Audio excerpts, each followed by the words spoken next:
Manifestation ചെയ്യാനായിട്ട് ഒരുപാട് തവണ ട്രൈ ചെയ്തു, പക്ഷെ എത്ര ശ്രമിച്ചിട്ടും അത് വർക്ക് ആവുന്നില്ല. കൂടുതൽ ആളുകളും എന്തുകൊണ്ടാണ് ഈ മാനിഫെസ്റ്റേഷൻ ചെയ്യുന്നതിൽ ഫെയിൽ ആവുന്നതെന്നറിയോ? അവർ അറിഞ്ഞോ അറിയാതെയോ ചെയ്യുന്ന ഈ 4 മിസ്റ്റേക്കുകൾ കൊണ്ടാണ്. മിസ്റ്റേക്ക് നമ്പർ 1 എന്ന് പറയുന്നത് you don't know exactly what you want. അതായത് നിങ്ങൾക്ക് എന്താ വേണ്ടത് എന്നുള്ള കാര്യത്തെക്കുറിച്ച് നിങ്ങൾക്ക് തന്നെ ഒരു ക്ലാരിറ്റി ഉണ്ടാവില്ല. യൂണിവേഴ്സിന് ക്ലാരിറ്റി എന്ന് പറയുന്നത് വളരെ ഇമ്പോർട്ടന്റ് ആണ്. So B specific. വേണമെന്ന് നിങ്ങൾ ഭയങ്കരമായിട്ട് ആഗ്രഹിക്കുന്നുണ്ട്, പക്ഷെ ഉള്ളിന്റെ ഉള്ളിൽ നിങ്ങൾക്ക് അത്ര വിശ്വാസം പോരാ നിങ്ങൾക്കത് കിട്ടുമെന്ന്. ഇതാണ് നിങ്ങൾ അറിഞ്ഞോ അറിയാതോ ചെയ്യുന്ന മിസ്റ്റേക്ക് നമ്പർ 2 എന്ന് പറയുന്നത്. അതായത് നിങ്ങളുടെ സബ് കോൺഷ്യസ് മൈൻഡ് നിങ്ങളെ ബ്ലോക്ക് ചെയ്യുവാണെങ്കിൽ നിങ്ങൾ എത്ര ആഗ്രഹിച്ചാലും അത് നിങ്ങൾക്ക് റിസീവ് ചെയ്യാൻ പറ്റില്ല. Mistake number 3 is just thinking about it but not taking action.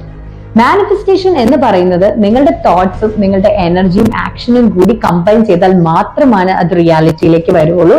So action എടുക്കാതിരുന്നാൽ നിങ്ങളുടെ മാനിഫെസ്റ്റേഷൻ വർക്ക് ആവില്ല. Mistake number 4 is being to attached to the outcome. റിസൾട്ടിലേക്ക് ഭയങ്കരമായിട്ട് അറ്റാച്ച് ചെയ്യാം. എപ്പോഴും റിസൾട്ട് ആയോ, നമ്മൾ ആഗ്രഹിച്ച കാര്യം വന്നോ എന്ന് ഇടയ്ക്കിടയ്ക്ക് ചെക്ക് ചെയ്തുകൊണ്ടിരുന്നു കഴിഞ്ഞാൽ നമുക്കത് കിട്ടാൻ ഭയങ്കര ബുദ്ധിമുട്ടായിരിക്കും. അതുകൊണ്ടാണ് ഞാൻ പറയുന്നത് ട്രസ്റ്റ് ദ പ്രോസസ് എന്നുള്ളത്. എപ്പോഴാണോ നിങ്ങൾ അത് റിസീവ് ചെയ്യാൻ യഥാർത്ഥത്തിൽ യോഗ്യരാവുന്നത്, അപ്പോൾ ഓട്ടോമാറ്റിക്കലി അത് നിങ്ങളിലേക്ക് വന്നു ചേരുക തന്നെ ചെയ്യും.